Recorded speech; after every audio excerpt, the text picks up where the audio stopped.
bum, bum, bum, bum. Ba, ba, ba, ba, ba. Ah, excuse me. Why did that work?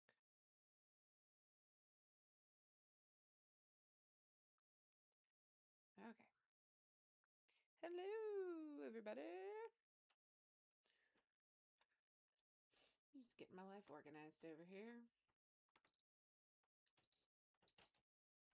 How's it going? How we doing? Okay.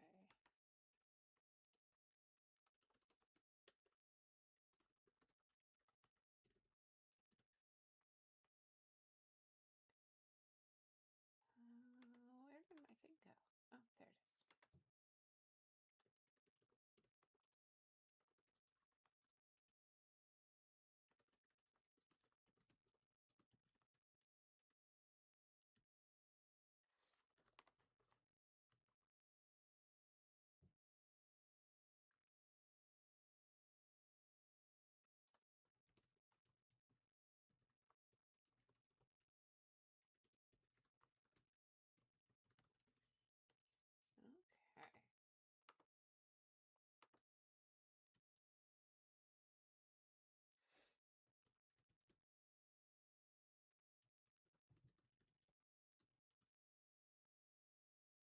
Okay. All right.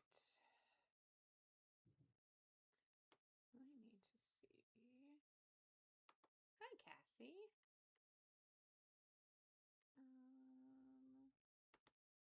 What am I doing after this? Okay. Oh, I feel like we were just here.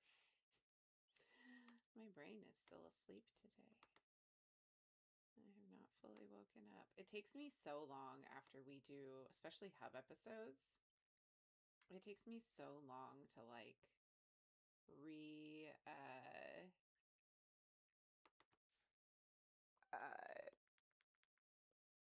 like wind down at night and like go to sleep. It takes me so it takes me forever. I'm super low. Okay.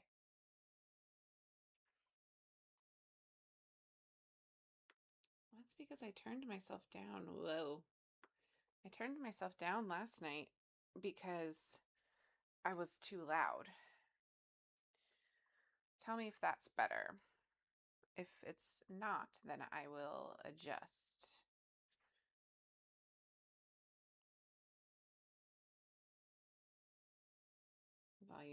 Your volume is cranked and it's hard to hear. Okay. Let me make sure. Oh, my mic is in my normal spot on there. Do, do. Definitely better. Okay. We'll go a little bit more. Tell me if that seems more normal for you guys. What do we think of Tony's for a reservation in October? I've heard really good things, Cassie. I want to try Tony's again. It used to be one of those restaurants that was like, people just said it was like a glorified Olive Garden, right? But I've heard really good things about some of the menu changes that they've had from like a lot of different people. So I would try it. That's one that's on my list because I love pasta. Um, so I would say to try it if I were you, because I've heard a lot of really good things. You went to Tony's in May and you loved it. Yeah. Okay, see? That's what I'm saying. A lot of people have said that they've made some really good menu changes. So I don't know if it's like Italian is your favorite. Me too, Cassie. Um, so I don't know if it's ingredient changes, more high quality stuff, a different menu. I don't really know because I wasn't super familiar with what Tony's had to offer before.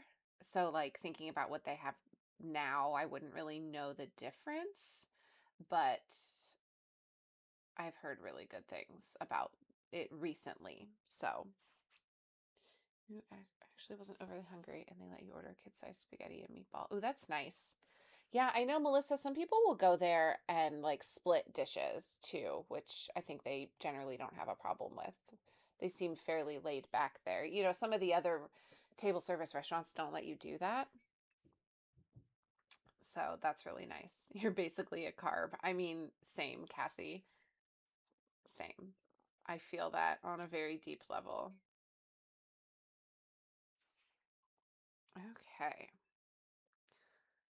Oh my goodness. Need to turn off my ring notifications. My children are running around outside and I keep getting notified every time they move around. The bread tower. Is that like garlic bread? I think I've seen videos of that on like TikTok. If it's garlic bread, I sadly can't have it. Garlic and I do not get along, which is a tragedy because I love Italian food. I can do stuff with like a little bit of garlic in it, like if it's baked into like a pizza crust or something like that. Um, but if it's like garlic bread or like garlic cheesy bread, like I can't do that sadly anymore. It's so sad. I love garlic bread.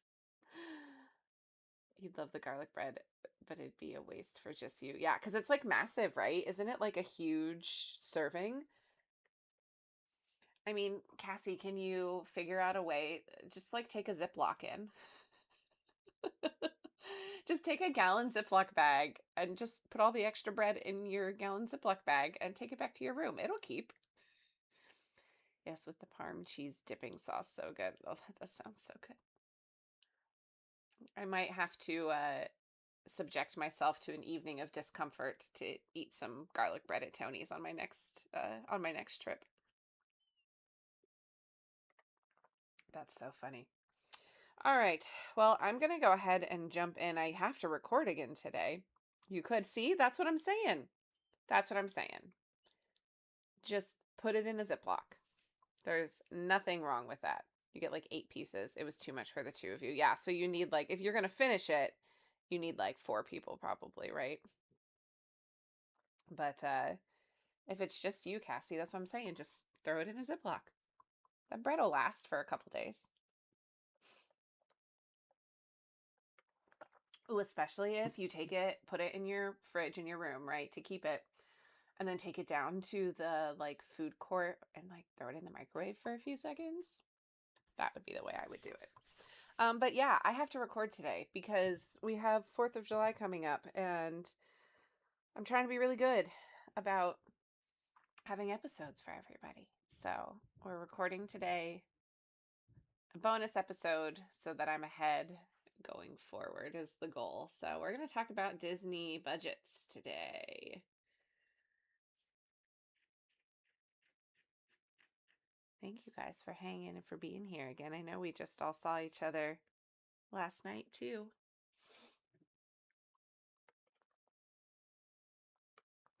Okay.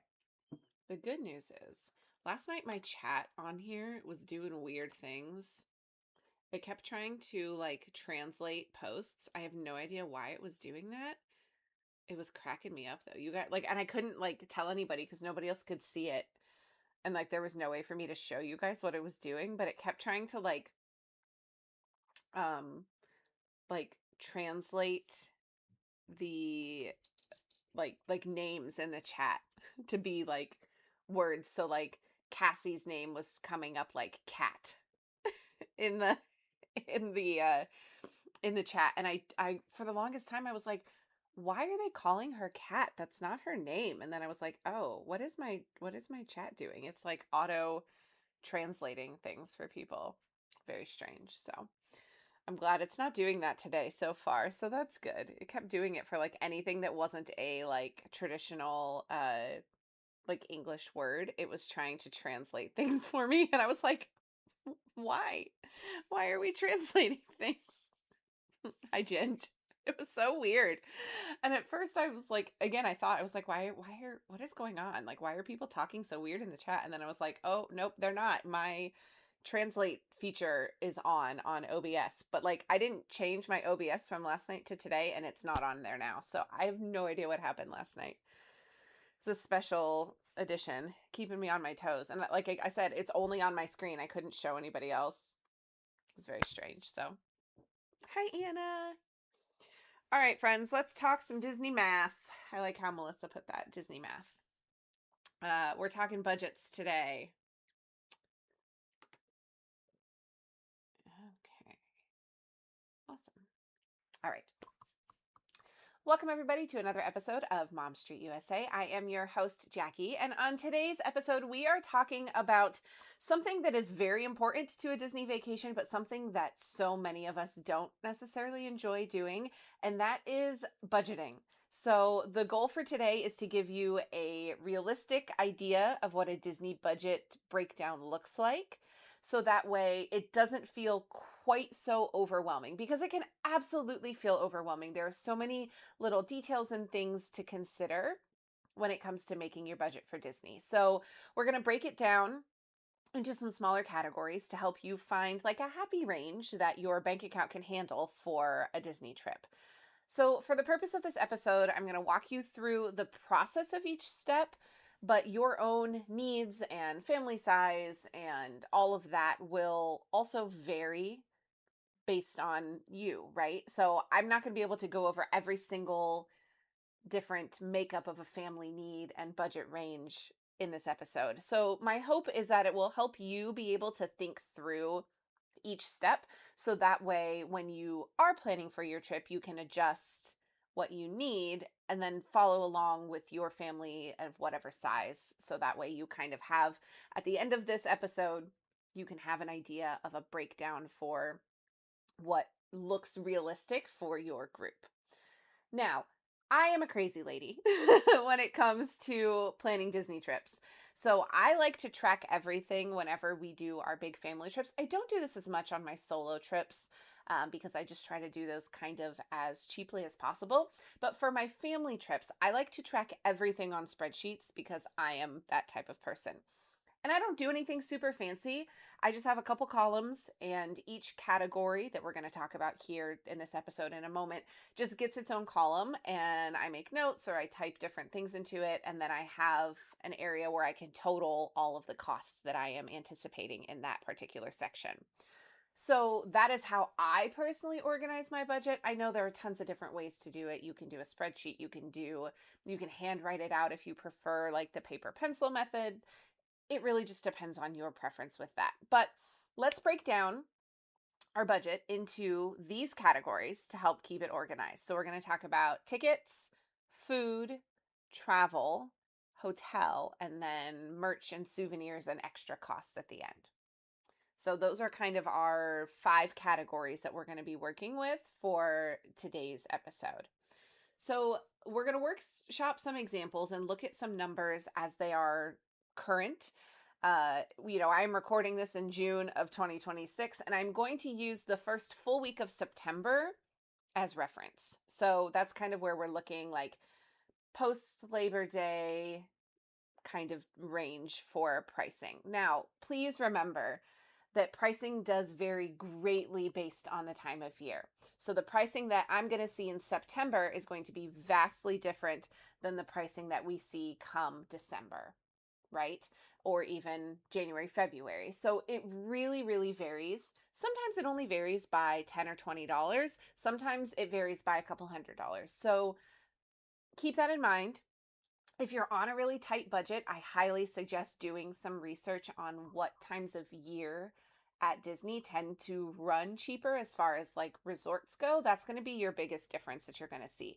The ticket prices are generally within 20 or so dollars, but the resort costs are going to be a massive difference depending on the time of year. So keep all of that in mind as we go through this, because the numbers I give you may be very different than the numbers that you end up with depending on when you're looking at going. So we're going to start with tickets.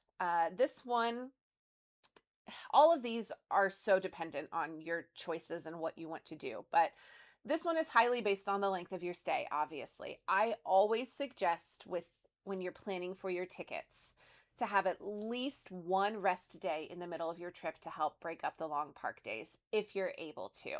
Now, you may have a short, quick trip that you just don't have the ability to do a full rest day, but I highly suggest at least having like a sleep in morning or a night that you don't stay out to do the fireworks or the evening show at whatever park you're at, because you will just exhaust yourself, especially if you've got littles that are going with you. You want to make sure that you are keeping tabs on how they're doing, prioritizing some rest for them, even if you're hoping to keep going, they may be telling you to slow down and not, right? So keep that in mind. And after that decision on how many, what just happened? Okay.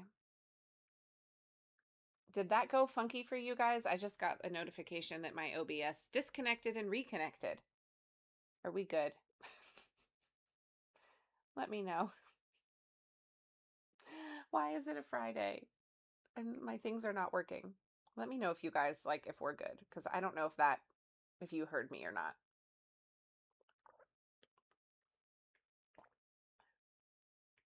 Yes, we're good. Thanks, Jules.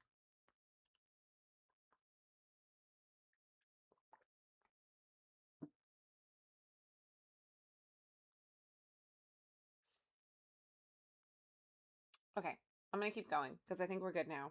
I'm showing all green on my end, so I'm gonna repeat the last thing I said just in case, because I don't, yeah, love technology. Okay. So after the decision about how many park days you want to do, then you will need to decide whether or not you want to park hop. So that would be the other decision that you have to make based on your tickets. So this decision for me always depends on how many park days I have the ability to have based on the length of my stay, right? If I have 4 or more park days with my kiddos, especially when they were a little bit younger, now they've been more often now. We know more of what they like, what they don't like, so I can anticipate more how much time we're going to need in each park. And currently, as much as it pains me to say, I love Animal Kingdom, but the status of Animal Kingdom right now is really truly not a full day park. So that's something else to keep in mind until we get more things open with Tropical Americas. That park, you can easily do like 8 to 2 or 8 to 3 probably in that park, but it's definitely not a full day park. Now, you may use your Animal Kingdom day as your early evening or your partial rest day. Totally fine. So again, things to consider with that. But if I have 4 or more park days, I will typically do 1 park per day because I don't see the need to hop around as much. If I have less than 4, I typically would consider hopping to be able to hit the highlights at each park. And again, it really just depends on the makeup of your group, what you think they're going to want to do. Do you have kiddos and adults that want to do thrill rides or not? You know, all those little factors kind of play into those decisions that you might be making. Remember also with tickets that the more park days you have, the less you pay per day, which makes this decision even trickier depending on your trip. So let's look at a couple numbers. Again, this is based on that first full week in September. If you're doing a 3-day ticket, that is a park hopper. Because like I said, if you're doing less than 4, I would suggest looking at a park hopper. A 3-day park hopper ticket is going to be $476.07 for adults and $462.24 for kids ages 3 to 9. Now, a 4-day base ticket, so 4 days, 1 park per ticket is what the base ticket is. $513.96 for adults, $496.22 for kids ages 3 to 9. So there's a 40-ish dollar difference between those two. So a 3-day hopper to a 4-day base ticket, you're only paying $40 more. Now, a 4-day hopper ticket, you're looking at $598.96. So that's a more significant jump. And then for kids ages 3 to 9 is $581.22 with that. So that's going to be a more expensive cost. But then let me throw this at you. If you want to do a 5-day base ticket, it is actually cheaper than a 4-day park hopper. So you get an extra day and it's cheaper just because you don't have the ability to park hop. So a 5-day base ticket is $557.03 for adults, $537.86 for kids ages 3 to 9. So you see where you can really get into the weeds with these kind of ticket prices. So it's really just best to decide how many days you're going to be in the parks to start, and then you can compare a base ticket versus a park hopper ticket, depending on how many days, depending on what you want to do. So that's my suggestion with tickets. The nice thing about tickets is it's a fairly set cost, right?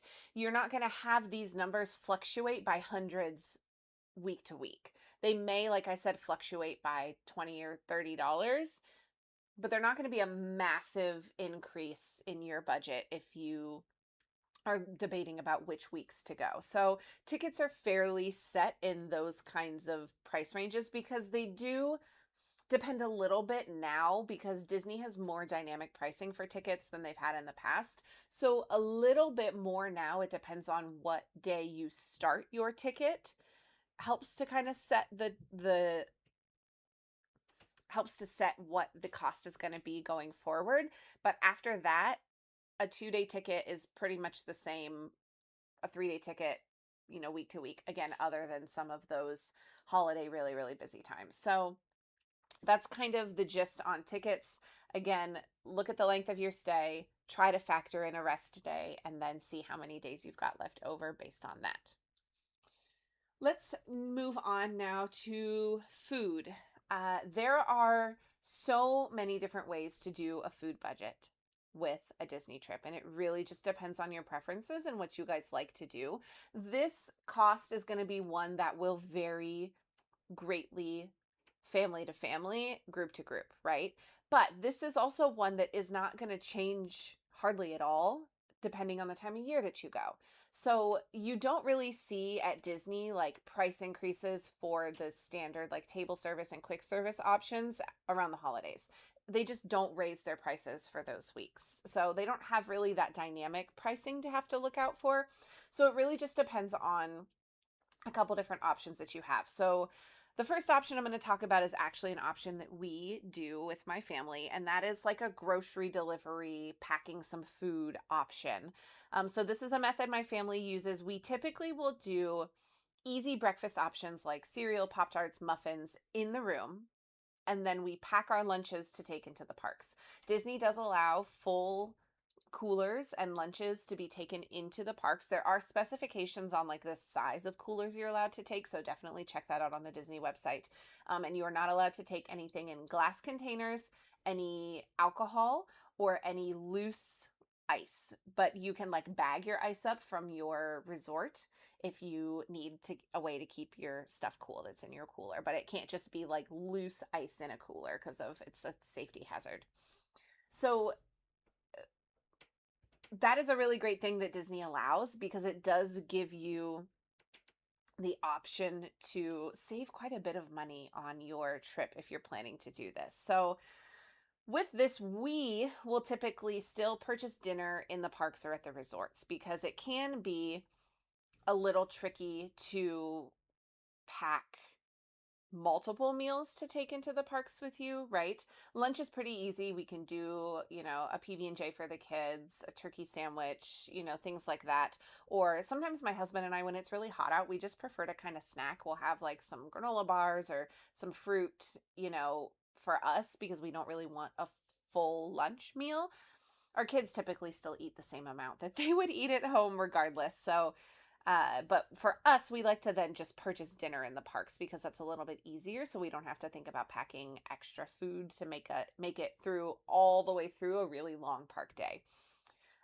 So what we do when we're planning for this is we count out how many of each meal we need in order to plan accordingly for like groceries and stuff. So like, okay, we're going to need 5 breakfasts, we're going to need, 4 lunches, we're going to, that type of thing. So we can kind of plan accordingly. But ultimately, the cost for this is going to end up being the same cost as what you would pay at home for groceries for breakfast and lunch, right? So you're not looking at a huge upcharge to your normal week to week, month to month budget for breakfast and lunch this way, which can be really helpful. Now, with dinners, you're obviously going to see an increase there. And I'll talk a little bit more about that in a moment when we talk about like completely paying for everything out of pocket. But the only additional cost from what you normally would be spending for a week is just that upcharge of paying more for dinner when you're eating it in the park. So we really like this option. We drive down a lot, so we tend to get a lot of our like shelf stable groceries. We will just buy and bring with us in our van. You can always grab an Uber and go to Walmart or Target or wherever. You can always do a grocery delivery from, Amazon or Target or there are so many options, right? Depending on what memberships you have and all of that kind of stuff. But you can definitely get groceries delivered as well. So lots of options for that. Do keep in mind, though, that some of those delivery services, which I feel like it's a common knowledge, but just in case you don't know, if you're not somebody that uses it that often, typically some of those grocery delivery services do upcharge some of their items whenever you order it through like a shipped or they have like Garden Grocer down in Orlando and things like that. So just compare some costs with that if you're able to, because with the upcharges that a lot of those places do charge plus a delivery fee, it may be cheaper to grab an Uber, go get what you need, and then grab an Uber back to the resort if you don't have a car. So different options there. I would definitely price them all out to see what makes the most sense for your group and to see, if it's only a $10 difference to have it delivered versus going to get it yourself, well, then the convenience may be worth that $10 for you. But really just depends on your particular situation with that. Another option for food is the Disney dining plan. So this is like the complete opposite side of the budget, right? We talked about groceries and packing food and all of that. Now we're going to talk about the complete opposite side. So the Disney dining plan is basically you prepay for all of your meals for the entire week, and you get a certain allotment of credits on your dining plan based on what plan you get. And we'll talk about that here in a moment. But this option is really good if you can get a package where the dining plan is included. So they run a ton of different promos throughout the year where you can get certain versions of the dining plan included or completely included for everybody. It really depends, again, on the time of year and what Disney is offering. Otherwise, the cost can be debatable as to whether or not you save money or at least get your money's worth on the dining plan. Now, if you are budgeting for every and all food experience that you want, the dining plan may save you money, especially if you've got grown-ups in your group that tend to like an alcoholic beverage with their meals. This can really help with that as well. So you gotta make your decision on that. Also, just note there are so many videos online about people who have done the Disney dining plan, and they show you all the tips and tricks to get the most bang for your buck with that. There's a TikToker that I follow. Her TikTok handle is Toric Coupon Hunter. And she recently did a whole mini series on how to quote unquote beat the Disney dining plan on TikTok that I really loved. So there are tons of different places that you can go and read about or watch about how people kind of use the Disney dining plan to their best advantage, if that's something that you're interested in hearing about. Now, I will mention that anybody who's listening to this close to the time that we're recording it in June of 2026, for arrivals in 2026, I believe through the end of the year. I'm not a travel agent, so don't quote me on that. Contact your favorite travel agent for more. But for arrivals in the rest of 2026, you can get a free dining plan for kids when you purchase a Disney package for you and your children that includes you staying at a Disney resort hotel. That's a really good deal. Kids eat for free, basically, is what they're giving you. So if you are planning a trip for 2026 or have already planned a trip for 2026 and you didn't see that promo, contact your travel agent, contact Disney, figure out what you can do to get that added, because that's a really good deal if you can get the free kids dining plan included in your package deal. Now, there are two different main options for the Disney dining plan if you are paying out of pocket for the dining plan. Again, this is like nothing that is included. This is if you are paying out of pocket for the Disney dining plan. These are the general 2027 prices that they've come out with because, again, 2026 prices are hard to find because they're promoting it as kids eat free. So it's a little bit tricky to find. Some of this stuff is way easier to find through a travel agent, and they're going to have a better breakdown. The Disney website, um, it doesn't give it to you in black and white. They want you to go through, price out a vacation, add a dining plan, and see what the total is. So they don't itemize it very well for you. You have to go in and like do your own math with that. So this again is where I highly suggest looking at a travel agent to help you kind of figure out this aspect for sure. But if you are planning or looking at paying out of pocket for a dining plan in 2027, there are two main options. One is a quick service option and one is a table service option for your dining plan. So the quick service option, you get 2 quick service meals per day and then 1 snack per day or 1 non-alcoholic drink per day. So 3 items that you get per day: a quick service meal, and a snack or a non-alcoholic drink. That comes out to around $63 per day per adult and $25 per day per child. Now, the good thing is Disney has really adjusted back these Disney dining plan prices. They used to be like double this. So I think Disney has seen some of the feedback maybe from guests who have used it, and they have really kind of adjusted these prices to make it a little bit easier to have people that want to take advantage of it. Now, the table service option is for 1 table service meal per day, 1 quick service meal per day, and then again 1 snack or non-alcoholic drink per day. So 3 options there again: a table service, a quick service, and a snack or non-alcoholic drink. That comes out to around $100 per adult per day and $32 per child per day. So that's kind of your general breakdown. Now, Disney runs promos all the time. Disney runs deals and packages all the time. So the chances of you having to pay out of pocket for a full Disney dining plan are actually fairly low currently as we look at the future of what is kind of going on with the Disney packages and everything like that. But those are your options if that's what you do choose to do. Now, there is also a deluxe dining plan option that is not currently available in 2026, but will be available again in 2027. Again, details on that are not readily available on the Disney website. So you can likely get it from a travel agent, talk to your favorite travel agent, or if you need help finding that information, send me an email, momstreetusa@gmail.com, and I can hook you up with a travel agent and we can help you figure out those numbers together. But that one is more of the table service credits. So I believe you get 2 table service credits for that one. Whereas like quick service was 2 quick service, the table service one was 1 table service, 1 quick service. The deluxe one is 2 table services per day. So you really got to like to eat at sit down restaurants if you want that one. But like I said, unfortunately, I can't see the prices for that because it's available just in packages for 2027 at this point. Yeah, it's a whole thing. Like I said, Disney doesn't like to be very black and white about the dining costs, unfortunately.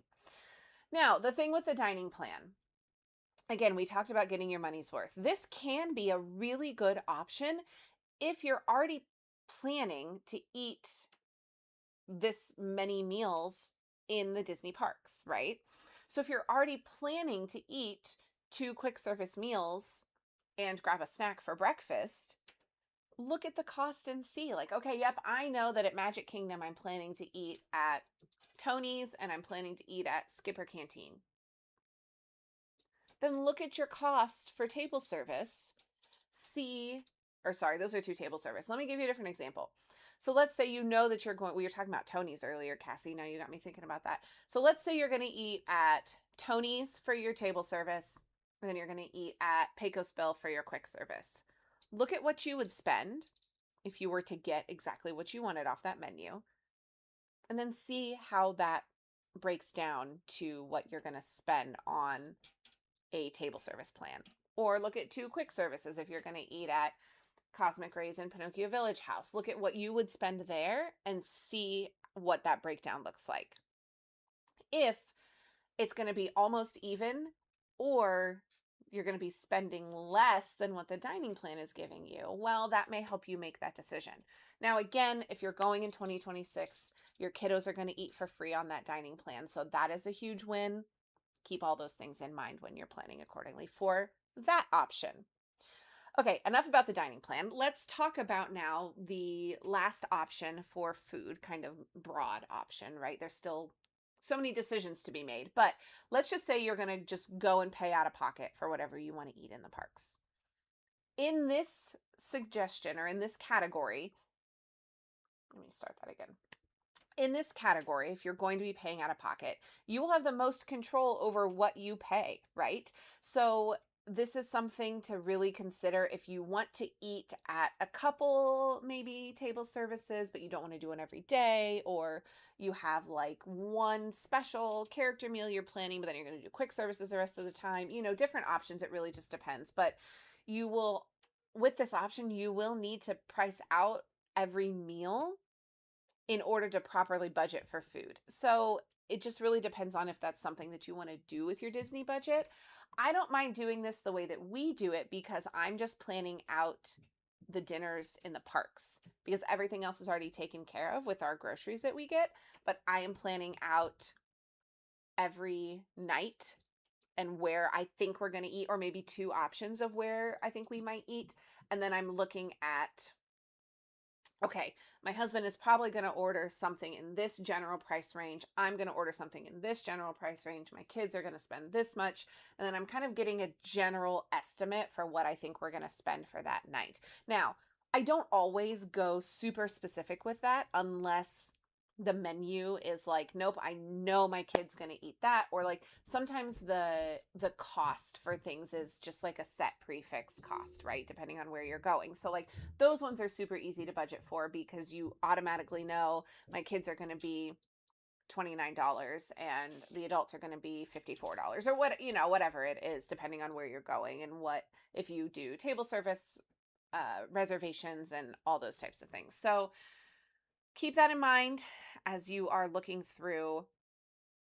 I enjoy doing this part of our trip because I'm a crazy lady, like I said at the beginning. So I will typically just use that spreadsheet and I usually do like a schedule on my spreadsheet, and every night I will write down where we're going to go. And then on a separate tab, I will go through and do a cost breakdown just for my own benefit, because I want to make sure that I have enough money in pocket when I go down there so I don't have to total it and tally it while I'm doing it live. Hi, dog. Go. Sorry, my dog just came like running down here. Okay, lay down. Anyway, so I like doing that because then it allows me to not have to think about what I'm spending because I already know, yep, I budgeted for this meal at this restaurant. I know how much we're going to spend. We're good to go kind of situation with that. One last thing that I will say when I'm talking about food in the parks is don't forget a snack budget, right? And maybe that is partially bringing some granola bars or protein bars or things into the parks. But maybe some of that is also, hey, I know we're going to end up getting a popcorn refill every day because we brought our popcorn bucket with us. Or my kids love Dole Whips when we're at Magic Kingdom. I'm going to uh, I'm going to plan out accordingly to have money for Dole Whip. All those things are really good options to make sure that you consider that whenever you are putting together your food budget. So don't forget your snacks. It's a very important part of your Disney budget. Okay, enough talk about food. Let's talk about something else that you need for your budget, and that is travel expenses. After I get some coffee. My dog wants your ham sandwich. He probably does, Ginge. No, I think he must have been out back with my kids and they came in to eat lunch and he came running downstairs. Budgeting for the surprises each day too. Yes, exactly. And we're going to talk about merch and extras and things like that at the end also. Hey, hi. Can you stop like chomping on your paw? I know you were outside and the grass makes you itchy. Okay, good boy. Mm-hmm. Wags, I needed my coffee too. Go make some. I'm only on coffee number 1 for the day. I'm doing good so far. Yeah, Wags. Our my kids have been done with school since like the 20th of no, 22nd, 21st, 22nd of May.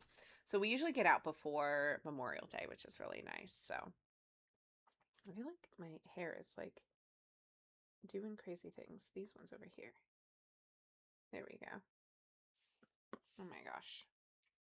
I need to turn my phone on Do Not Disturb. You have to allocate those randoms and have an expenditure. There's been a many food drink which I say I'm yours. It just says I'm yours. Don't leave me here. I need to go home with you. That's so true.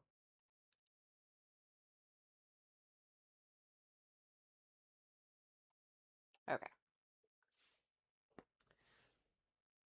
Like the stock coffee for iced coffee. Ooh, I haven't tried that one, Wags. We have like glass like they're essentially like bigger versions of like a mason jar almost that are sorry, that are cold brew makers. So we just make our own cold brew with our normal like grounds, which is nice.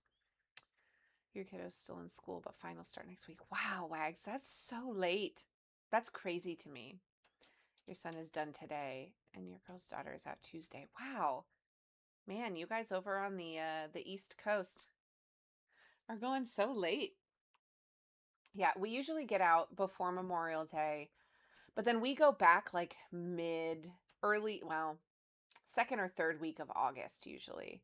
So I'm guessing you guys probably don't start again until after Labor Day. Stock surprise you is pretty good. What's the cost breakdown of that though, Ginge? Is it super expensive? Because like coffee grounds are so cheap, and then we can use it for hot and cold, which is nice because like some days Andrew wants iced coffee and some days I want hot coffee depending on the temperatures outside. So it's nice to have something that works for both so we're not having to like double buy. You know what I mean? Your elementary school's end June 26th. Wow. That's crazy. But Wags, when do you guys go back? Because I feel like you guys probably don't go back until like September. Your niece graduated from preschool today. That's so sweet, Jules. How cute. Makes sense. You start after Labor Day. Okay. Yeah. That's what I was going to say. Did you hear him just growl, like groan at me? Life is so hard for him. Not really, because it's considered a nice city, so we stretch the crap out of things like that. Yeah. Yeah. Yeah, it's easy when we can use the coffee grounds to do both. So, we had to get a new coffee maker. I was so sad. September, yeah. Sorry. I forget how delayed the YouTube chat is. I need to be more patient. I'm sorry. Um, we had to get a new coffee maker because our old one was like would like stop brewing after like a quarter of a cup, and I was like, that's not right. But the new one that we got, I like it because it has a single cup on the one side and then the coffee pot on the other side. So in the winter we can make a whole pot. But then in like the spring and the fall when it's like when I want something hot but Andrew wants the iced coffee, I can just make a single cup at a time, which is really nice. And I like that I can do both and I can do grounds with both. And I can do grounds with our cold brew. So like it just makes sense. Especially since you're not working right now. Your Joffrey's order is just chilling like you got in charge. I love that, Ginge. It's so sad. I know. Well, we used it a lot. We also had friends staying with us a lot this winter for the WINS group that I run. Some of the staff members were like a little bit further away, and so we live really close to our rehearsal facility for that. So they would stay with us on weekends when we had rehearsal because it didn't make sense for them to drive 2.5 hours home just to turn around and drive 2.5 hours back. So we had several friends staying with us too, which meant more coffee was being made. And so it eventually just died. We had it for like, it wasn't too old. We had it for like 5 years maybe. Um, but the new one that we got is much, much nicer. So it was a good glow up for us because the new coffee maker for the single side has like a Keurig, like how they have like the water reservoir on the side. It has one of those. Our old one didn't have that, so that's really nice. It's the little things in life, right? The little things. All right, my friends. Let's talk about travel expenses, shall we? Okay. So let's talk about how to budget for travel. This is obviously a given when it comes to budgets, but it's also one of the hardest ones to stomach sometimes, depending on how you're traveling and depending on how costs are looking at any given time. But with this, you're either close enough to drive or close enough that you're willing to drive, even if you're not super close like me living in Ohio, who drives like 14 to 15 hours to get to Disney, or you're not, right? So either you're going to have to plan to drive or you're going to have to plan to fly. Flights have obviously skyrocketed in cost lately due to the cost of fuel going up. So using services like Google Flights, Kayak, or Hopper, all of these options can help you track flight prices, and you can sign up for alerts through them to get notifications when prices drop. That is the best way to do it if I am you. The other way to do it is to just every day you've got to get on and check some of these prices for these flights. You know, once you find the flights that you want, get on every day and check and see when the price might drop. I was looking for a flight for my husband for a work trip to go from Cincinnati to Las Vegas that he had to go on. And of all times, a random Friday morning at 11 a.m., the price dropped by like $100. So you never know. Historically speaking, Tuesdays tend to be the quote unquote day to book because they tend to be a cheaper day. I don't really know if that's true anymore, quite honestly. So I would set an alert every day, check those flight prices, sign up for those alerts to find the best deals that you can. And when you see them drop, just book it. You know, the chances of it going lower can happen. It's so hard to tell with the way prices and things are going. So when you see it drop, book it. You know, if you are someone that flies often, you probably know like what the benchmark prices that you're looking for. If you don't fly off often, reach out to some friends that fly in and out of the same airport that you do to see what kind of costs they typically see. And keep in mind that even though some of these budget airlines, like we know Spirit went under, but Frontier typically has some cheaper flights. If you can do like a Breeze Airway or some of those other ones that are a little bit more low cost, that's a great option. Or if you're someone that's got like credit card points or airline points that you can cash in, those are other great options to use to kind of help to offset that particular cost. I know for me, when I'm flying solo, I can typically find flights from Ohio to Florida for around 200. If it's under 200, I typically book it. Now, that's for me as a solo traveler. Obviously, multiply that out by your family size, but flights are not cheap, so that is a huge expense to have to kind of plan out for. And the other thing that's a little tricky is it's one of those expenses that you have to pay all at one time. You know, with some of the other things that you pay for a Disney vacation in your like package, you can make payments as you go and it's only due, 30 days out or at the time of check-in depending on your terms and conditions. But flights are one of those things that you got to book totally all at one time, which is really unfortunate when you're trying to budget accordingly, right? Um, and yes, our good friend Ginge in our live chat here made a really good point is booking flights in incognito mode on your browser can actually save you some money also. Because these websites will geolocate and geotrack where you are and prices can fluctuate based on that also. So if you're booking on when you're booking on a browser, try to go incognito mode.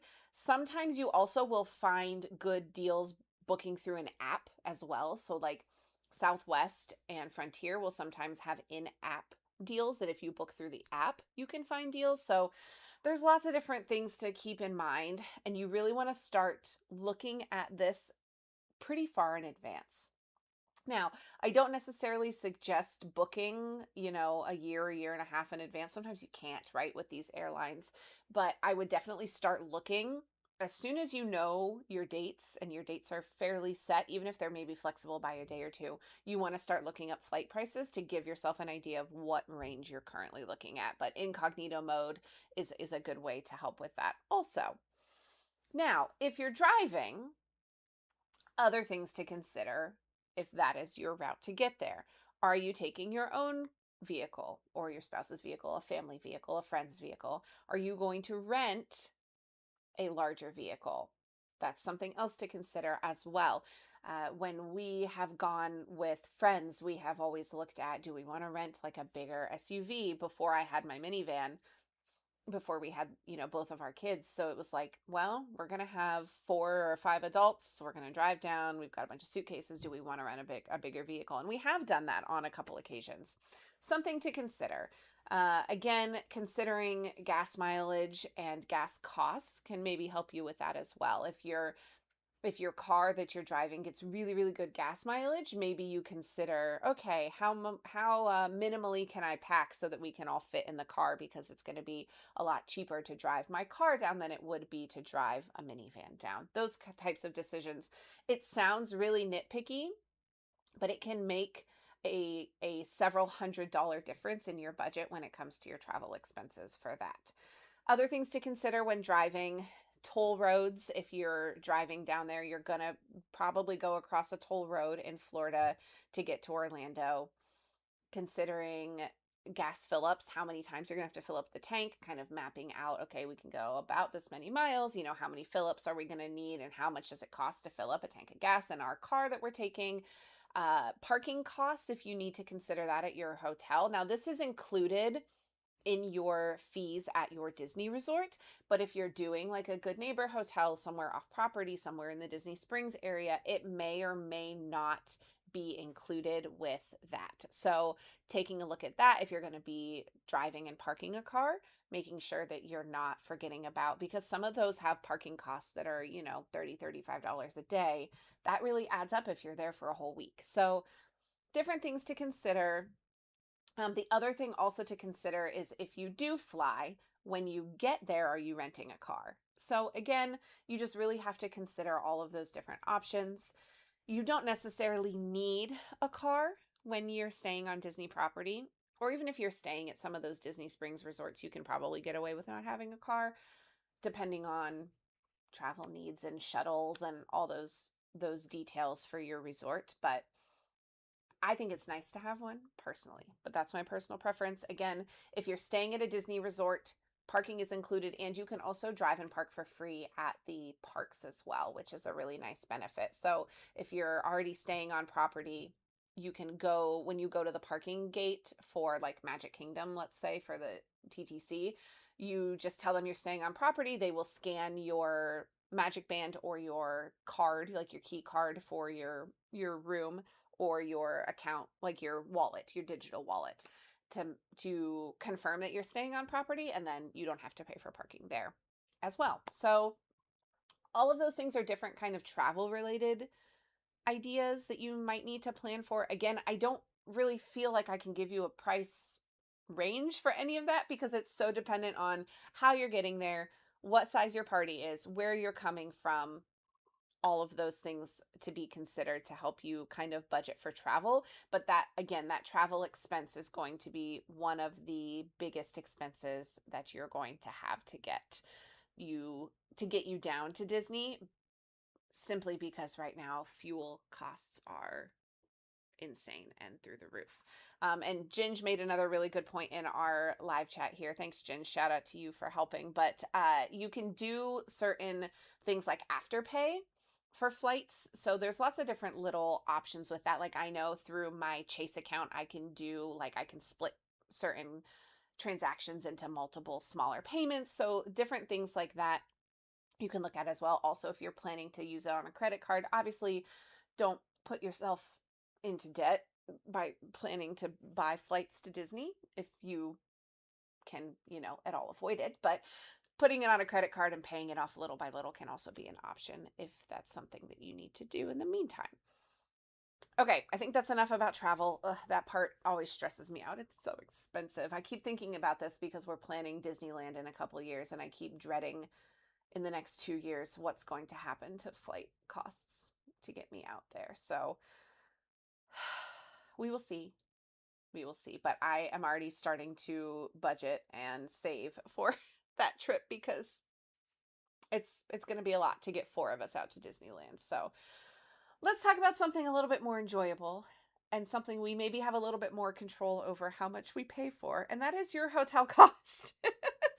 But this is another big part of your decision for a Disney trip, right? Your travel costs and your hotel and your tickets. Those are your big three of the 5 that we're talking about today.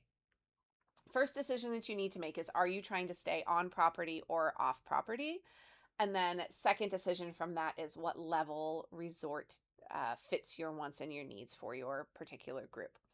This aspect, again, is really where travel agents can help you decide based on your needs. Most rooms at Disney resorts, I'm going to focus kind of on Disney resorts because that is what I have the most knowledge on. We'll talk a little bit about Good Neighbor resorts here in just a moment, but most of the resorts and the rooms at the resorts are standard rooms that will sleep 4. Some will sleep 5. They'll have a 5th sleeper option for a smaller individual that is traveling with you. Some rooms at the deluxe properties, that's your highest tier budget wise, can sleep up to like 8 or 12, again, depending on your price range. Because if you're looking at that many people, you're looking at like villas and things that have multiple bedrooms and some of those more expensive options for that size are going to be in that highest price range. So some things to consider with that: if you've got a bigger party, consider splitting your group and requesting adjoining rooms. Consider what the needs are of each maybe family in your group. So we did this for our last family trip that we took last May. We were there with my extended, or like my entire immediate family. So in my immediate family was my parents, my sister, her husband and their 2 kids, me and my husband and our 2 kids. So there were 10 of us total. And I looked at some of those bigger, like deluxe villas and things like that, but the price breakdown just didn't really make sense for what we wanted and what we needed. So what we opted to do was, my sister, her youngest was under a year. So we wanted to make sure that for her youngest, they had a good place for naps and for earlier bedtimes. So we opted to look at the Art of Animation family suites because they had a separate like master bedroom, and then they had the kitchen and the TV and the other bathroom were out in a space where they could be away from their youngest. So to us, it made sense to book them one of those rooms. And then we wanted to be close by. So we opted to book the Little Mermaid rooms also at Art of Animation for my 4, my husband and myself and my 2 kids, and then for my parents. And we just requested adjoining rooms. So our rooms were adjoining. We had that double door in between so we could, get in and out of each other's space and spend some time together and all of that. And then my sister and her husband had their own space where their kiddos could be. So that worked out beautifully for us. But that's what I mean when I'm saying, if you've got those bigger groups, you really need to consider what you're looking at, because there are so many different options and different makeups. Now, most of the resorts will be able to do like adjoining rooms or rooms like next door to each other if you put that in a request whenever you book. That again is where travel agents can help, because our lovely travel agent that we used was able to put that request in for us, and that was no problem. Whenever we checked in, they were able to accommodate that easy peasy. A couple things to note: back at the beginnings of Mom Street USA, Kate and I went through all of the different resorts and we talked in depth about each category and what all your options were there. Now, from those, that was like season 1 of Mom Street, way, way, way back when. Pricing may have changed. I'm sure it probably has increased, unfortunately, from when we talked about it. But the overviews of all of the resorts that we did in those episodes are still the same. So if you want more details about the different resorts on Disney property, we actually did Disney World and Disneyland. But if you want more information about those different resort options, go there and see. Now, if you guys find that we need an update of that, just let me know. Comment below and tell me, like, hey, would love an update on those episodes so that way we can give you guys kind of a more up-to-date look, because that was probably 4 years ago almost at this point, which is wild to think about. So let me know in the comments if we need an update on those resort episodes for you guys. But you can definitely still find some of the information as far as like overviews and what each resort has to offer over there on those episodes. If you go back into the archives, and you can find those wherever you're listening to us, if it's YouTube, if it's Spotify, if it's Apple, wherever you're listening to us, that is available for you to find. Now, let's talk about general price ranges. We're not going to get into the nitty gritty. We're not going to break down every single resort because that's not what this episode is aimed at doing. But I will say that these ranges can at least give you an idea per night of what you're going to be looking at if you're looking at different levels of these resorts. So the value category, let me go back. There are 3 different categories of Disney resorts. There's a value, moderate, and deluxe. So value category is your lowest tier as far as cost goes. There are 5 in this category: Pop Century, Art of Animation, and 3 All-Stars. So All-Star music, movies, and sports. Those, generally speaking, range around $150 up to about $300 a night. And that is going to depend heavily on when you're visiting. The lower costs are going to be in that off season. The higher costs are going to be around the holidays, Christmas, and the busier times throughout the year. Your second category is the moderate category. That is going to be things like Caribbean Beach, Port Orleans resorts, Riverside and French Quarter, Coronado Springs. Those are going to range you $275 a night, upwards of $450 a night. Again, depending on time of year, what's going on, availability, all that jazz.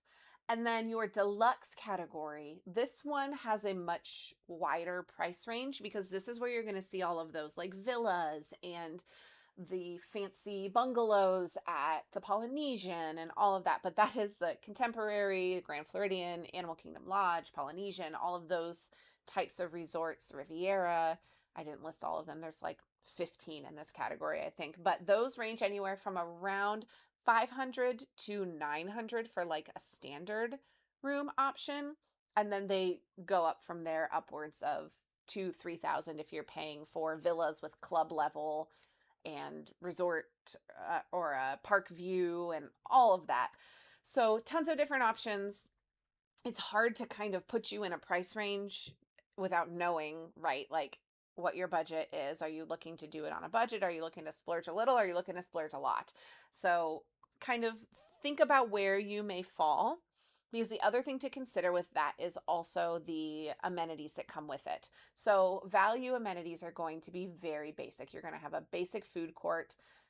They have fun themed like swimming pools, but they don't have slides. They don't have huge elaborate splash pad areas at the value resorts. Your moderate level is going to give you a little bit more elevated food options. It's going to give you bigger splash pad areas, water slides, if those things are important to you. And then obviously your deluxe is going to give you all that in a bag of chips, right?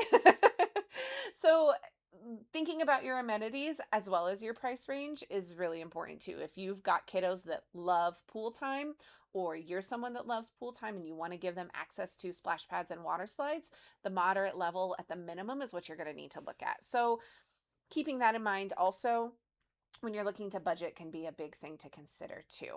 Now, if you are going off property, let's talk just briefly about going off property. Let's say you're looking at one of these Good Neighbor hotels that Disney offers. And a Good Neighbor hotel is basically a hotel that Disney recommends that is not on their property, but Disney says, like, yes, they get our stamp of approval. They're a good place to stay nearby. There are more good neighbor properties out in Disneyland than there are at Disney World, just because Disneyland only has 3 resorts out there, but there's still a huge amount of them, and a lot of these are found near the Disney Springs area at Walt Disney World. But if you're looking at these hotels, I would highly suggest looking for the Good Neighbor hotels that still get some of the Disney benefits. And what I mean by that is some of these Good Neighbor hotels still get the like 7 days out lightning lane access, which is a really big benefit. And a lot of these still get the early entry benefit, which again is another really great perk to have for not staying on property. You still get to get in that 30 minutes early to the park for the day. So I'm just going to run down a list in case you are someone that's like, ooh, I want to know what it is that we're looking at for that.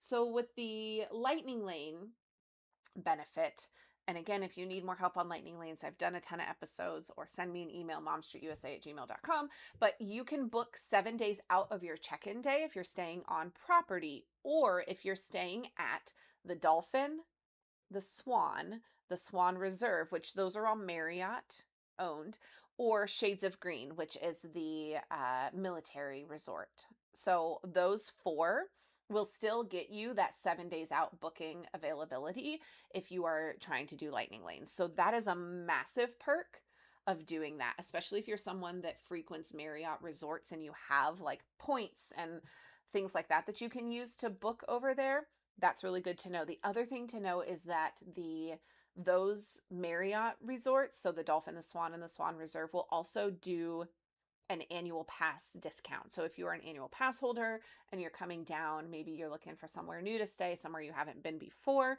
they will do an annual pass discount there as well. So all of those things are good little perks to keep in mind. Now, if you aren't worried about lightning lanes, but you want the early entry benefit is given to, this is a long list, I'm just going to read through it quickly and then you can do your research thusly. But the Dolphin, Swan Reserve, the Doubletree Suites by Hilton, the Drury Plaza Hotel Orlando Lake Buena Vista, the Four Seasons, the Hilton, both Hilton Orlando locations, the Holiday Inn Orlando, the Renaissance Orlando Resort and Spa, Shades of Green, obviously, the Signia by Hilton, the Waldorf Astoria, Wyndham Garden Lake, and the Wyndham Lake Buena Vista. So those options are all really great if you want to do early entry and you are not staying on property. I just realized that I missed deluxe hours. Oops.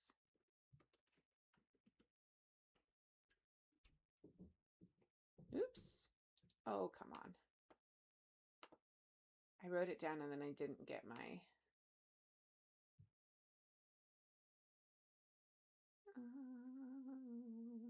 Here we go. Okay. Okay.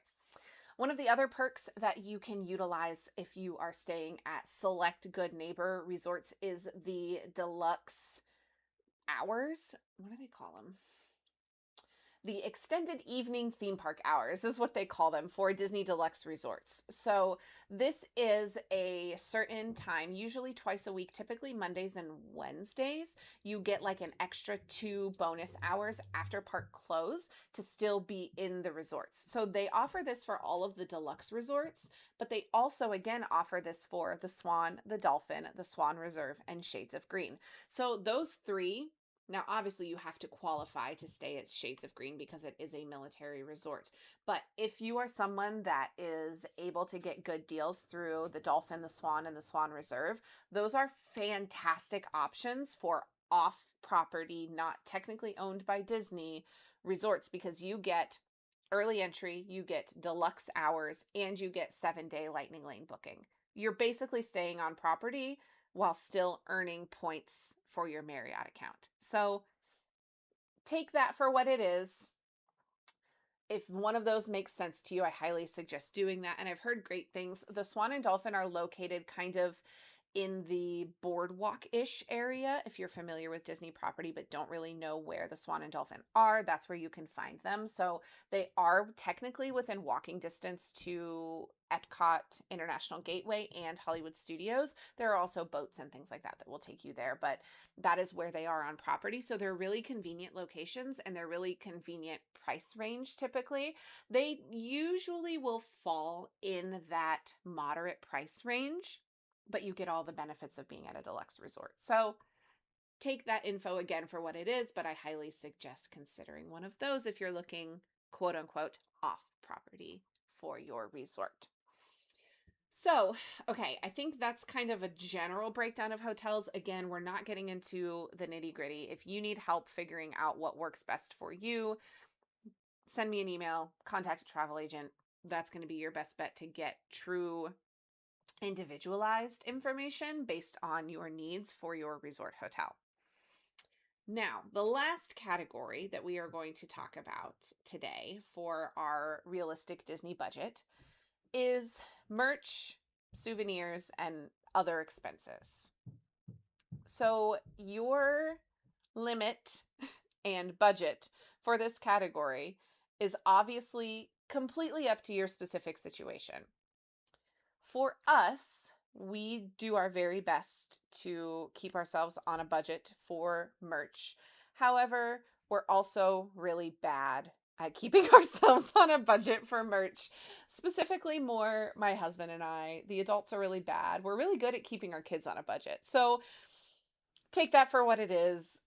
We know it's a flaw when we go to Disney. It's just how it works. But when we budget with our kids, what we typically like to do is we give them their budgeted allotment that we are going to give them on a Disney gift card, because this helps them track what money they have to spend and allows them to see if they have any left. You know, they print that right on the receipt after they make their purchase. So we like to do that for them because it makes it easier for them. It makes it more visible for them to know exactly how much they have left to spend. Now, we also will sometimes let them contribute their own money that they have from birthdays or doing chores around the house as well, but we typically set that limit before we go. Sometimes we will add that to their Disney gift card. Sometimes we will just say, nope, mom and dad will take care of that extra amount and we'll equal things out with you whenever we get back from our trip. If you've got older kiddos, you may do something where you send them their budget electronically, right? If they're using a phone or a smartwatch, you may send them a Disney gift card that they can put in their wallet. You may do like a Venmo or an Apple Pay or that type of thing. Also, I know a lot of parents with teens like to do that because then they can give them their allotment on their phone. They can use their phone to pay, and then it also shows them directly there on the screen how much money they have left. So whatever method you choose to use for your kids, I highly suggest something that is visible for them to be able to watch those numbers so that they get an idea of what they have left to spend. Now, when it comes to budgeting for the grown-ups in your group, you're going to have to figure out the best way to keep that in check. Obviously, I have not figured that out yet because my husband and I are both merchandise enablers when it comes to finding things that we like at the Disney parks that we want to purchase. So, you know, I'm maybe not the best person to talk about merchandise budgets. But a couple other things with merchandise that you can do ahead of time to kind of prep. Bringing and packing things like bubble wands, glow sticks, things that you know are going to catch the eye of your kiddos can help you save the hassle of having to do some of that extra purchasing, right? You maybe want something that your kiddo can take home with them for their souvenir and will like use or play with or wear. Well, a bubble wand may or may not be a good option for your kiddo, but you can plan ahead of time with those purchases to have them ready to go so you don't have to worry about buying them in parks. The other thing you can do is chat with your kiddo ahead of time if they're old enough, right, to kind of be able to have this conversation about what types of merchandise they may see when you go down there. So you can talk about, like, okay, when we're in the shops, you're going to see things from clothing to Lego sets to plushies to play sets to pins to, all of those categories. And you may be able to, through that conversation, get an idea of what type of item or what category of item they might want to buy. You may have a girl that really wants a new pair of mini ears. You may have a boy that really wants a new Disney hat to wear. It really just depends on your kiddo, and if you think they are like old enough to kind of comprehend that and have that conversation, right? So like, for example, when we talk about those types of things with our kiddos, my kiddos are currently almost 10 and almost 8. My oldest, massive Lego fan. So we know that we've got to get him to Disney Springs to go to the Lego store, and that's likely where he's going to spend a portion of his money, if not all of his money, depending on how much we have budgeted for the particular trip. Now, my youngest loves plushies, blankets, soft items. So we know that she's going to be keeping her eye out for certain plushies, certain characters, certain toys as we go throughout the parks. Those are really good things for you as a parent to have in mind when it comes to the merch, because otherwise it can be really overwhelming. The other thing to consider is Disney merchandise. Depending on what it is, items can sometimes sell out quickly. So I hate to be of the mindset of like, when you see it, you need to buy it. But when you see it, you kind of need to buy it, or you need to get some intel maybe from a cast member on whether or not it's a super popular item if you're unsure. Also, keep in mind that certain types of merchandise may be easier to find at certain parks. So if you've got a kiddo that's into Star Wars or Toy Story, that's going to be really easy to find at Hollywood Studios. If you've got a kiddo that's into like animal-based movies, Up, The Lion King, those movies, that's going to be found most easily at like an Animal Kingdom. Animal Kingdom also just tends to get a lot of merch, like really good new merch lines at their stores for whatever reason. Take that for what it is. Movies that take place in like specific countries, you're gonna be able to find that kind of stuff at Epcot. So like Winnie the Pooh, Alice in Wonderland, Mary Poppins, that stuff's going to be at the UK pavilion at Epcot. So you can kind of plan accordingly if you know, generally speaking, what they like and what they're going to be looking for. You can kind of plan accordingly. Magic Kingdom is kind of a catch-all, right? You've got the Emporium there that's got a ton of different merchandise. Disney Springs, World of Disney at Disney Springs is the biggest merch store on property. So when in doubt, if you're looking for something specific, head to Disney Springs and go to World of Disney. Now, your kids may surprise you when you get there. They may pick something out that you never anticipated them wanting. That's just how it goes sometimes, right? But you can do your best to plan accordingly to try to help guide them, because it can be overwhelming, especially for little kids that are not used to like walking into a store that is filled with toys that they want to buy, right? So keep that in mind, because it can just be extremely overwhelming when it comes to that. Now, you also have the ability to look at merch at different resorts. Some of the merch will be resort specific.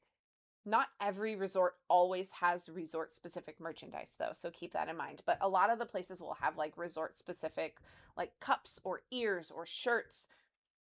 So there's just there's so much to look for when it comes to the merchandise. So do some looking online, kind of figure out what categories you're looking for, so that way you can plan accordingly with that. The other note that I will make is, if there is something specific you're looking for, or like a certain size of a shirt that you don't see at whatever location you're at, ask the merchandising cast members if they have it, first of all.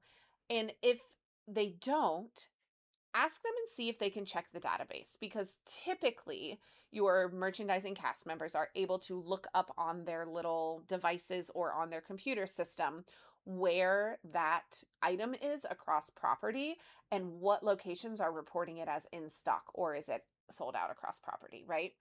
So be sure to ask them to see. Now, they can't always look stuff up, and this is usually only like there are stores at Disney Springs that this will not apply for.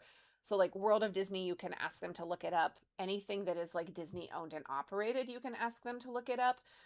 Everything in the parks, everything in the resorts, you can ask them to look up, but not everything at Disney Springs. So keep that in mind. But like World of Disney, you can absolutely, if you don't see a size of something that you're looking for, ask the cast member. And if they don't find it at their location, you can ask and see if they know if it's anywhere else across property, just to give you a general idea. It's not a sure thing, but it'll at least give you an idea of maybe, oh, this is a really hard item to find, or, oh, yeah, they totally have it at all these other locations. This location just happens to be out of the large in this shirt that I want. So, other things to consider with merchandise and souvenirs, those types of things. Didn't get into a park at the City Walk. Yeah, it is culture shock, Ginge. Absolutely.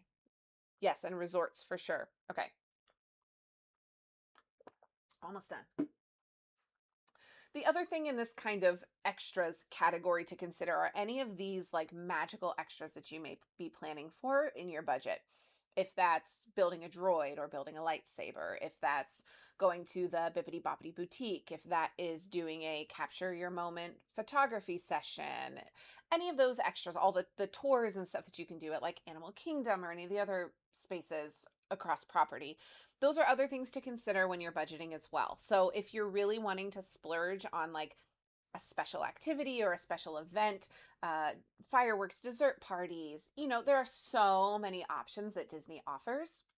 So take that into consideration as well when you're looking at your budget, because you want to make sure, Bippity Boppity Boutique has like 3 or 4 or 5 different packages that you can purchase on there.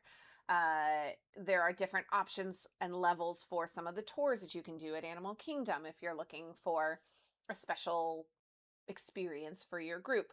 Those are all things to consider also when you're doing your budgeting, because you want to make sure that you have planned out enough money for that on top of the other money that you're already planning for the rest of your trip. So all of those little extras can add up. I highly suggest with this category, padding your budget a little bit, right? Sorry, excuse me. Because you want to make sure that you're not going to put yourself into credit card debt by grabbing an extra pair of mini ears for your kiddo, right? So pad that budget a little bit, give yourself a little bit of extra spending room when it comes to merchandise, souvenirs, and extras. Kind of in the same way that you want to give yourself a little bit more padding in your food budget for snacks. This is kind of that same way also as well. Before we wrap here, I do just want to give you a few ideas for ways to help you save. And we've gone through this in other episodes as well on Mom Street.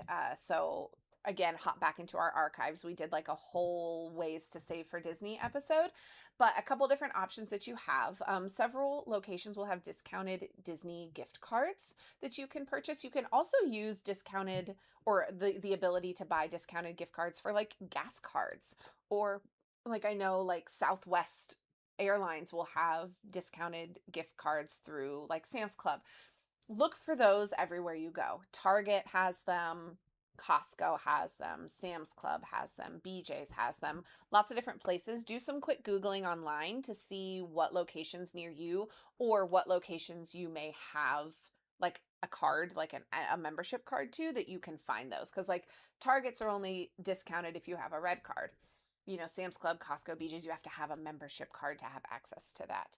The other thing to also look at for that is that you can sometimes book cheaper travel through like Costco and Sam's Club through their travel portals. So same thing goes for like insurance, AAA, those places as well. You can also use different savings apps. I use one called Capital, where it will let me set like a savings goal, and then I can set different deposit amounts that I want to. So like I can have it set like $50 a week goes into this particular one, or every paycheck I put 5% into this account for vacations. Those can be really helpful because you can kind of just set it, forget it, and let it go. The same thing can be said for if you are someone who already has like a high interest savings account. you can dedicate a portion of that to go to to your vacations, right? And that can just be like a rolling vacation fund that you have. We've got one of those that we use for other expenses and things, so it can be one of those where you don't necessarily have to open a new account, but maybe you've already got access to a more higher interest savings account that you can put money into. Because when you do things like through the Capital app, that doesn't gain interest, the money just sits there. So you have to be really smart about what you're doing with that, because if that money could be in an account that is going to gain interest, that's probably a better off way for you to save, especially if you're starting early. So like right now, sorry, my throat is like, okay. So like right now we have already started to save for our Disneyland trip 2 years in the future. I can use our high interest savings account to help gain a little bit, right, as we get closer to the time when we're going to have to start paying for stuff. So all of those options are really great. You can also just go the old school method of cashing out your paycheck, grabbing a 20 or two 20s and putting it in an envelope for later, right? I see a lot of people that do like binder methods and things like that to be able to save. See a lot of people that do like binder methods where they'll cash out their paycheck and they'll put cash in different envelopes for different things. Again, just be really smart about how you're doing it. If you're starting to save far in advance, I would suggest some sort of method that gets you a little bit of interest if you're able to, because that's going to be quote unquote free money towards your vacation. So keep that in mind. Those are all really good, just kind of basic overview things to think about when it comes to saving. I lost my train of thought. I don't know. So, with all of that information, hopefully, this is a helpful overview for giving yourself a realistic Disney budget. I know budgeting is not super fun, but hopefully, this broke it down in different ways that you can consider and different things and pathways that you can think about when it comes to creating your own Disney budget for your trip. If you are someone that still needs extra help kind of figuring out what resort should I go to, how many park days should I do, should I do a hopper or not, this is my family makeup, send me an email, momstreetusa@gmail.com. I'm happy to look over and make suggestions, or I'm also happy to connect you to a travel agent. I've got several friends that are amazing travel agents, so I'm happy to connect you to any one of them if you are in need of someone to help you with your most magical Disney vacation. You can also find us always, let me try that again. We can also continue the conversation, as always, on all of our social media accounts at Mom Street USA. Our Patreon account is a really great way to connect with us over there as well. And you know what? Maybe I'll share some screenshots of my what's the word? Oh my gosh. Okay. Maybe I'll share some screenshots of my planning spreadsheets that I use over there so you guys can take a look at how I kind of break things down for my particular groups. If that's something you're interested in, let me know. But for now, that will wrap up this episode of Mom Street USA. Coming up next week, we will be doing a episode that was requested actually by our community members here, which is another episode on Disney without a park ticket, fun resort and non-park day ideas. So we're going to be talking about things that you can do outside of going to the parks, which may help alleviate your budget. Look at that. It's a tie-in. I love it. But so make sure you come back for that episode. And as always, if you need, nope, that's not what I was going to say. So make sure you come back around for that episode. But for now, thank you all so much for being here. Thank you for your support. And I will see you on the next episode of Mom Street USA. Bye, everyone. Oh, my brain was like done at the end there. I got to the end of my notes and my brain turned off. And then I was like, I still have to do my outro. Ugh. It's a Friday, you guys. I hope you all have a wonderful weekend. I have another meeting I have to go, or a meeting I have to go to here very soon. So I'm probably going to hop off. But thank you guys for being here. Thanks, Jules. Thank you guys for hanging. Thanks for chatting. Thank you, Cassie and Ginge and everybody that gave input in the chat. Those are always helpful ideas that sometimes I forget about. So thank you for throwing your 2 cents in. I love when I get to include stuff like that from our community members. So thank you guys for hanging. I hope you guys have a fantastic weekend. And I will see you guys at some point in the live streams next week. So thank you guys. Have a great weekend. Bye, everyone.